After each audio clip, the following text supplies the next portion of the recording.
Hello everyone. ఈరోజు అయితే పిల్లలకు ఎంతో ఇష్టమైన ఎగ్ న్యూడిల్స్ ఇంట్లోనే టేస్టీగా, హెల్తీగా, సింపుల్గా ఎలా ప్రిపేర్ చేసుకోవాలో చూపిస్తాను.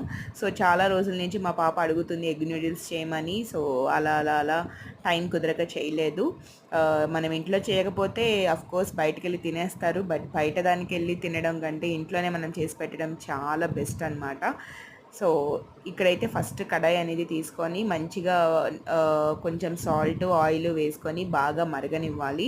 బాగా మరిగిన తర్వాత న్యూడిల్స్ పచ్చివి ఉంటాయి కదండి, అవి వేసుకోవాలి. ఈలోపు మనం మంచిగా క్యారెట్, క్యాప్సికమ్, ఆనియన్, 1 పచ్చిమిర్చి కట్ చేసుకొని పక్కన పెట్టుకోవాలి ఇలాగా.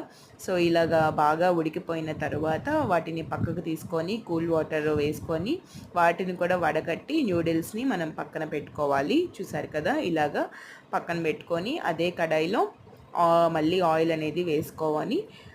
5 ఎగ్స్ అనేది తీసుకోండి. మీ ఇష్టం, ఎగ్స్ ఎక్కువ తీసుకున్నా అంటే ఎక్కువ కావాలి ఎగ్ అనుకుంటే ఎక్కువ వేసుకోండి, తక్కువ కావాలంటే తక్కువ. నేనైతే ఇక్కడ 5 అయితే తీసుకున్నాను. క్వాంటిటీ అంటే పర్సన్స్ని బట్టి మనం క్వాంటిటీ వేసుకోవాలి. చక్కగా మంచిగా కొంచెం సాల్ట్, పసుపు, కారం వేసుకొని ఎగ్ని బాగా ఫ్రై చేసుకొని వేరే ప్లేట్లోని తీసుకొని పక్కన పెట్టుకోవాలన్నమాట. తర్వాత కొంచెం ఆయిల్ వేసుకొని ఆనియన్స్, పచ్చిమిర్చి, క్యాప్సికము, అలాగే క్యారెట్, మీ దగ్గర క్యాబేజ్ ఉంటే క్యాబేజ్ కూడా వేసుకొని కొంచెం సాల్ట్, పసుపు వేసుకొని మంచిగా ఎగనివ్వాలి. కొంచెం కారం కూడా వేసేసాను, మళ్ళీ తర్వాత ఎందుకులే అని. వాటిని కూడా బాగా కలుపుకొని ఏగిన తర్వాత పచ్చితనం అంతా పోయిన తర్వాత ఇంకా మనం డైరెక్ట్గా న్యూడిల్స్ కూడా వేసేసుకోవచ్చు అనమాట. చాలా టేస్టీగా వచ్చిందండి. ఇలా వస్తుందని అసలు ఎక్స్పెక్ట్ చేయలేదు నేను. ఫైనల్గా కొంచెం అల్లం వెల్లుల్లి పేస్ట్ కూడా వేసుకొని మంచిగా కలుపుకోవాలి.